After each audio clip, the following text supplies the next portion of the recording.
राजीव एक बड़ी multinational company में काम करता था। कभी कभी उसके ऑफिस से घर आते आते अंधेरा हो जाता था। राजीव को अक्सर ऑफिस से उसकी कैब घर के बाहर वाली रोड पर ड्रॉप कर देती थी। एक दिन राजीव को घर आते आते रात के 1 बज गए थे। थका हुआ राजीव बस घर जाकर खाना खाकर सोना चाहता था। घर के रास्ते पर चलते हुए राजीव को सामने से कुछ लोगों की भीड़ आती दिखाई दी। वो सड़क ज्यादातर सुनसान ही रहती थी। राजीव ने ध्यान से देखा तो उन सभी लोगों ने सफेद कपड़े पहने थे। उनमें से सबसे आगे चल रहे 2 आदमियों के सर पर लाल रंग लगा हुआ था। उस भीड़ में चल रहे कुछ लोगों ने एक पालकी उठाई हुई थी और सब बार बार मुड़कर उस पालकी को देखकर अपने हाथ जोड़ रहे थे और एक अजीब सी धुन में कुछ गा रहे थे। राजीव को यह बात बहुत ही ज्यादा अजीब लगी। उसे समझ नहीं आ रहा था कि आखिर इतनी रात में किस भगवान की पालकी ले जाई जा रही थी। राजीव उस भीड़ को इग्नोर करके अपने घर के रास्ते पर चलने लगा। राजीव सीधा चलता गया और भीड़ उसके बाईं ओर से गुजरने लगी। जैसे ही राजीव को लगा कि उसने भीड़ को पीछे छोड़ दिया है, वैसे ही उसके कंधे पर किसी ने हाथ रखा। राजीव अचानक से पीछे मुड़ा और उसने देखा कि भीड़ के सबसे आगे चल रहे एक आदमी ने उसे रोका था। इससे पहले कि राजीव कुछ बोलता, उस आदमी ने कहा, तुम हमारी मां को प्रणाम करे बिना जा रहे हो। राजीव की नजर पर्दों से ढकी पालकी पर गई तो उसे वो पालकी बिल्कुल खाली लगी। राजीव को वो लोग बहुत अजीब लग रहे थे।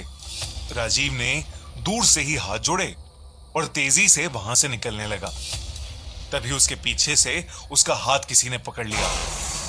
राजीव ने देखा कि जो लोग पहले मुस्कुरा रहे थे, अब उनके चेहरे एकदम गुस्से से भर गए थे। उन लोगों के शरीर का रंग नीला सा पड़ने लगा था। राजीव अपना हाथ छुड़ाने लगा कि तभी उस आदमी ने कहा, तुमने हमारी देवी का अपमान किया है, अभी पश्चाताप करो, नहीं तो अनर्थ हो जाएगा। अब राजीव को उन लोगों पर गुस्सा आने लगा था। उसे लगा कि भीड़ में वो लोग चोरों चक्के होंगे जो रात में चलते फिरते लोगों को देवी का डर दिखाकर लूटते होंगे। उसने गुस्से से अपना हाथ छुड़वाया और बोला, नहीं मानता मैं तुम्हारी किसी देवी को। पता नहीं कौन से पागल खाने से भाग कर आए हो सबके सब। इतना कहकर राजीव वहां से चला गया और उसने पीछे मुड़कर नहीं देखा। दरअसल राजीव बचपन से ही अंधविश्वास से दूर रहा था। वो इस हद तक इन सब बातों से दूर हो गया था कि उसने भगवान में भी मानना बंद कर दिया था।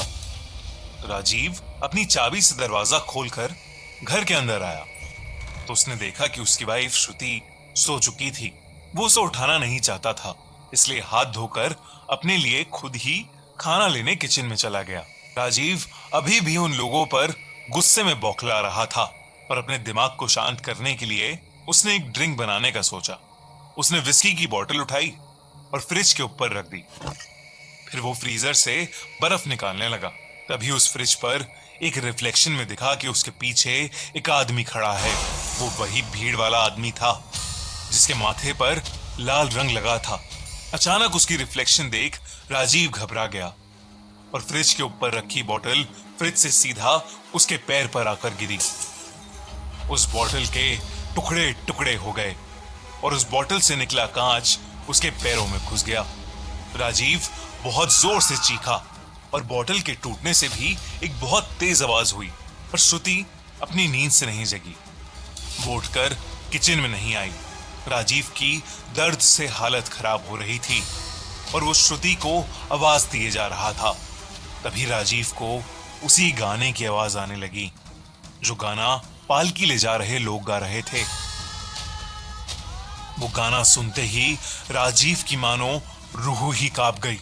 वो आवाज उसके घर के बाहर से आ रही थी और उसे ऐसा लग रहा था कि जैसे उसके घर के बाहर बहुत से लोग चक्कर लगाते हुए वो गाना गुनगुना रहे हों।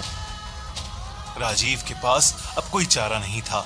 उसने अपने पैर में लगे कांच के टुकड़े खींचकर निकाले और घाव को पानी से धोकर लंगड़ाता हुआ श्रुति के पास गया, पर उसने देखा कि कमरे में कोई था ही नहीं। राजीव को समझ नहीं आ रहा था कि आखिर उसके साथ क्या हो रहा है। उसे अब भी वो गाना सुनाई दे रहा था। उसके पैर के घाव से खून बह रहा था और श्रुति का कोई अता पता नहीं था। राजीव ने अपना फोन निकालकर श्रुति को फोन मिलाया। थोड़ी रिंग जाने के बाद कॉल पिक हुआ। राजीव हड़बड़ाहट में श्रुति से कहने लगा, श्रुति श्रुति तुम कहाँ हो? मुझे बहुत डर लग रहा है, तुम कहाँ हो? पर तभी राजीव ने कुछ ऐसा सुना जिससे उसका दिल दहल गया। सामने से राजीव को उसी आदमी की आवाज आई जो उसे उस भीड़ में मिला था और जो राजीव को देवी के नाम से डरा रहा था। उसने कहा, अब भी समय है राजीव, बाहर आओ और बचा लो खुद को। इतना सुनते ही राजीव ने फोन काट दिया और वो कमरे की खिड़की के पास गया। उसने खिड़की से बाहर देखा तो वहां पालकी लेकर वही भीड़ खड़ी थी और वही गाना गाए जा रही थी।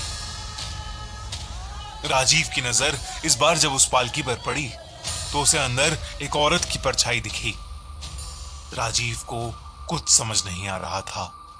वो सीधा अपने घर से बाहर निकला और उस पालकी के सामने माथा टेक कर माफी मांगने लगा। उसने कहा, देवी मां मुझे माफ कर दो, मुझसे बहुत बड़ी गलती हो गई है। इतना कहकर वो फूट फूट कर रोने लगा। कुछ देर बाद उसने देखा कि उसके आसपास एक अजीब सा सन्नाटा हो गया था। उसने अपना सर जमीन से उठाया तो देखा कि वो उसी रोड पर बैठा था जहां पर उसे वो पालकी पहली बार दिखी थी। उसने अपना फोन निकालकर टाइम देखा तो रात के 1:30 बज चुके थे। राजीव के पैरों में भी कोई चोट नहीं आई थी। राजीव जल्दी से अपने घर की तरफ भागा। जब वो घर पहुंचा तो श्रुति जगी हुई सोफे पर बैठकर टीवी देख रही थी। राजीव को कुछ समझ नहीं आ रहा था, लेकिन फिर भी श्रुति को देख उसकी जान में जान आई। जब उसने श्रुति को पूरी बात बताई तो श्रुति को लगा कि थकान की वजह से राजीव को वहम हो गया होगा। भले ही किसी ने राजीव की बात पर विश्वास न किया हो, पर राजीव तब से भगवान और हर तरह की सुपर नेचुरल चीजों पर विश्वास करने लगा।